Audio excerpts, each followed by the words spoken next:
ម៉ែមានតែមួយត្រូវព្រួយត្រូវចិត្តស្រ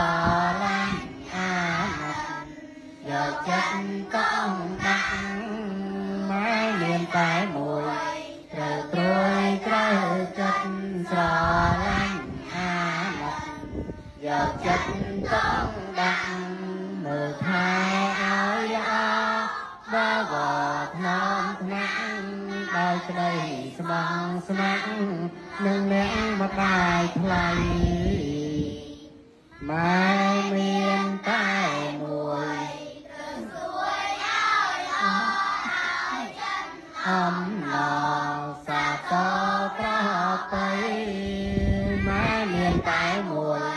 លើកទួយឲ្យល្អដោយចិត្តអំណរសាទរប្រ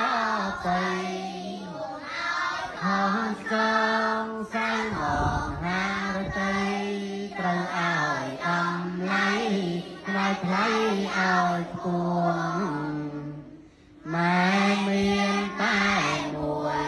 គឺជួយរាំងសាថ្នាក់ថ្នមចិនដាពេលម៉ែនៅរួមម៉ែមានតែមួយ